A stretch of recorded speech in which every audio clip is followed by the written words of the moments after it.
Vous venez d'analyser certaines réactions courantes suite à la survenue d'un accident. Afin d'en mesurer d'ores et déjà les limites du point de vue de la prévention, nous allons sortir du cadre de l'entreprise pour en quelque sorte nous regarder réagir face à un type d'événement que nous connaissons bien. Monsieur Georges se rend à son travail. Comme tous les matins, il est en retard. Je suis en retard comme tous les matins. Germaine, retraitée, a fait ses courses très tôt pour éviter la cohue. Elle est fatiguée. C'est pas drôle, les courses. Oh, ça non. Monsieur Georges remonte l'artère principale de la ville. Il sait que c'est un passage protégé. Il ne craint rien. Monsieur Georges se sentait protégé, et pourtant, c'est l'accident. Examinons les réactions immédiates des protagonistes et des personnes situées à proximité. Tout d'abord, celle de Germaine. Oh là là, j'ai cassé la voiture. Mon mari va me disputer.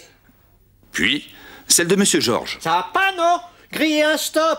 C'est votre faute, vous êtes en tort. Puis des personnes présentes. J'ai tout vu, hein. Elle a pas marqué l'arrêt, hein. C'est de sa faute. C'est de la faute à la vieille qu'à cet âge-là, faut pas laisser conduire. C'est évident. La dame s'est pas arrêtée au stop. Le monsieur a raison. Elle a été très imprudente, hein. Elle n'a pas l'esprit civique, hein. Toutes ces réactions immédiates vont dans le même sens. La cause semble entendue. Voyons à présent les mesures qui sont envisagées.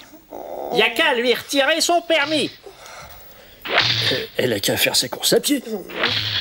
Il y a qu'à faire une loi pour interdire les vieux sur les routes. Non mais c'est vrai, quoi. Les transports en commun, c'est pas fait pour les chiens. Elle n'a qu'à rester chez elle, non? Les aides ménagères pour les retraités, elle connaît pas? Elle est responsable, il faut qu'elle paye. S'il vous plaît, s'il vous plaît. Si l'on retient une mesure en rapport avec ces réactions immédiates, on obtient à peu près ceci. Mais c'est encore moins drôle, les courses comme ça. Avant d'abandonner Germaine à son triste sort, examinons ce que les personnes présentes ont réellement observé. Tout d'abord, le boucher. Puis, le jeune homme branché. La passante. Et enfin, le passant. Dans ces circonstances, il est difficile d'être convaincu de l'objectivité des témoins. Observons à présent le compteur du véhicule de Monsieur Georges, quelques secondes avant l'accident, puis celui de Germaine. Il est vrai cependant que Germaine n'a pas marqué le stop, et le franchissement d'un stop, même à 7 km/h, constitue un risque. Mais revenons un peu en arrière. Ici, Germaine a fait un crochet pour contourner le camion stationné. Que voyait-elle alors? En fait, Germaine ne pouvait pas voir le stop. Le camion de boucherie, mal garé entre parenthèses, masque le panneau. Mais ce n'est pas tout. Souvenez-vous, avant l'accident, il pleuvait. Voici un pneu normal. Et maintenant, voici un pneu du véhicule de Monsieur Georges. Enfin, je vous propose de soulever le capot de la voiture de Monsieur Georges. Observons la jauge de liquide de frein. Souvenez-vous de la mesure prise suite aux premières réactions recueillies. Ça, tout le monde s'en souvient, ça oui. Voici ce qui pourrait se produire une semaine plus tard.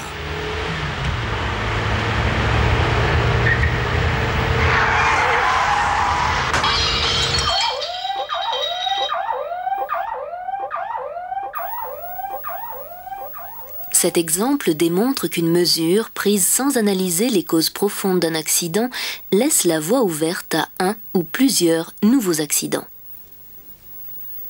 Face à l'accident, on pense d'abord et très naturellement aux mesures à prendre pour éviter que cet accident se renouvelle. Or, s'il s'avère indispensable de prendre immédiatement certaines mesures, c'est bien la compréhension des circonstances exactes de l'accident et de ses origines qui permettra la mise en œuvre de dispositions réellement préventives.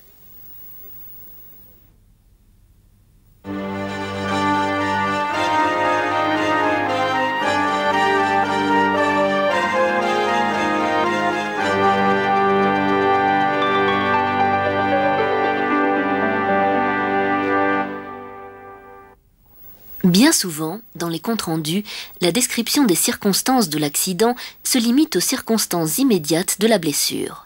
Il devient alors très difficile de définir des mesures préventives efficaces. Mais revenons à l'accident de Marie et revoyons-en les principaux moments. Marie doit utiliser la benne pour évacuer les délinures qui arrivent à son poste avec les pièces de bois. Pour cela, les bennes vides doivent être amenées par les opératrices près de leur poste de travail. Jean-Marie ramène les bennes vides de l'extérieur. Le système de fermeture du portique vibre, puis va se déverrouiller. La goupille est retirée. Marie pousse la benne, le portique de la benne tombe. Chacun de ces faits a contribué pour partie à l'accident. Et encore, nous sommes-nous limités aux faits connus. Or, si l'on veut réellement comprendre ce qui s'est passé, on doit se poser d'autres questions. Comment se fait-il que la benne soit équipée d'un portique rotatif ?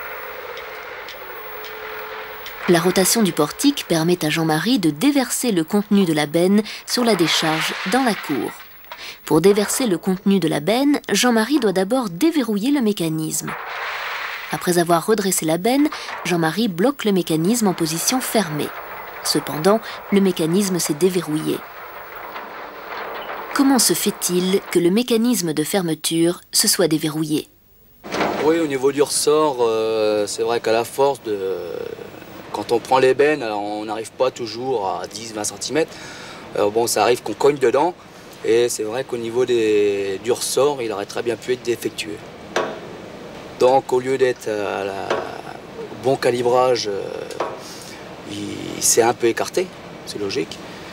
Et donc, à la force d'être trop écarté, bon, c'est logique que le bras il descende. Je pense aussi que c'est au niveau du sol, beaucoup de vibrations. Et donc là, automatiquement la benne s'est rouverte.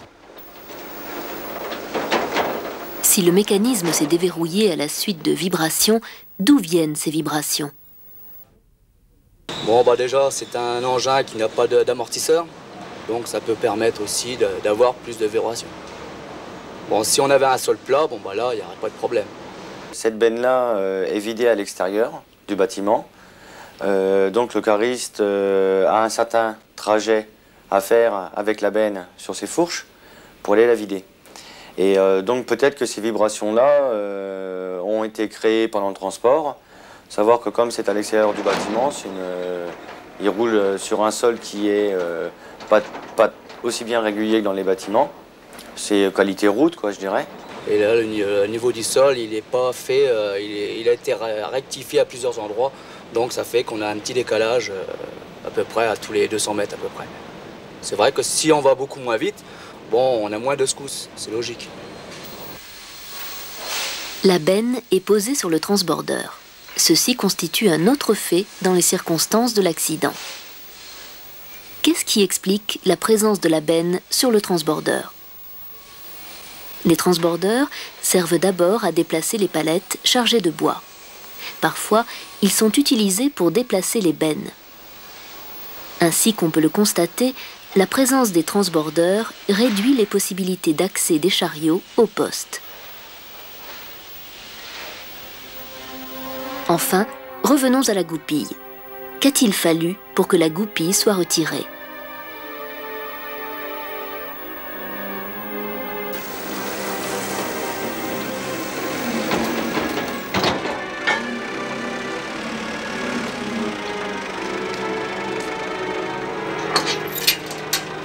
Alors ces bennes sont équipées d'un portique, c'est-à-dire d'un bras qui superpose la benne et qui est excentré par rapport à cette benne. Et ce portique, il est bien sûr équipé d'un système de verrouillage pour le maintenir en position verticale. Donc le cariste doit déverrouiller le système qui bloque la benne par rapport au bras. Et tout simplement par un effet de déséquilibre, la petite benne vient basculer. Il a deux manœuvres en fait à faire. Il a d'une part cette goupille que l'on a ajoutée, nous, à retirer. Et ensuite, il déverrouille la benne par le système qui équipe la benne au départ.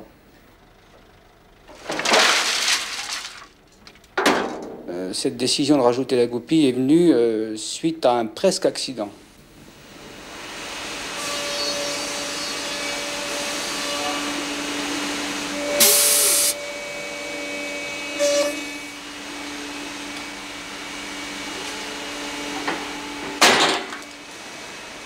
On s'était rendu compte qu'un système de verrouillage n'était pas en bon état, ou le ressort qui était dessus était défectueux. Et le bras avait basculé.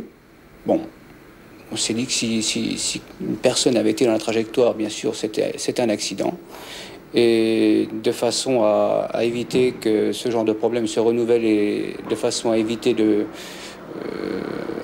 un pépin, un accident, eh bien, ma foi, on a décidé d'ajouter au système de verrouillage initial une deuxième sécurité, donc cette goupille.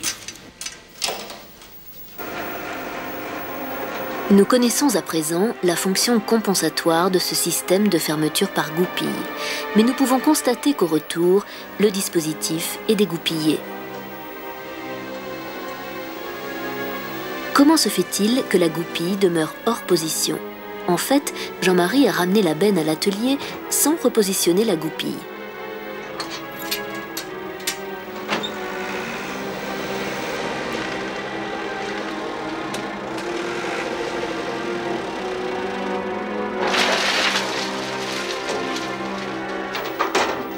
Observons la procédure nécessaire pour le repositionnement de la goupille.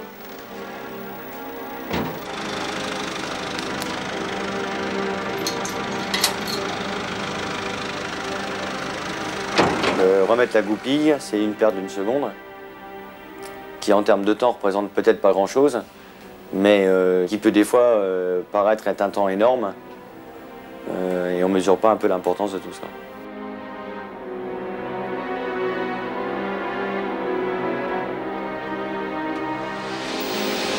À cette période, Jean-Marie voulait gagner du temps, car à son travail habituel, consistant à alimenter les postes et à évacuer la production, s'ajoutait une tâche supplémentaire.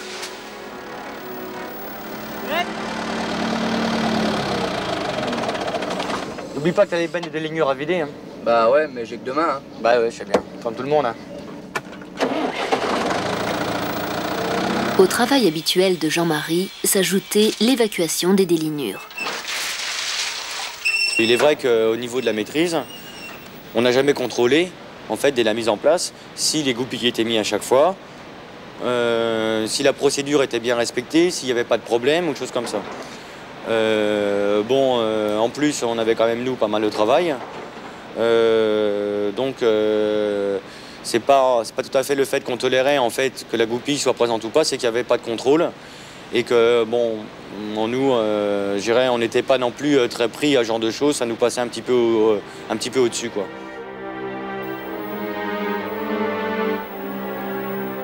En fait, nous voyons apparaître une combinaison d'événements multiples et diversifiés. La conséquence en sera l'accident.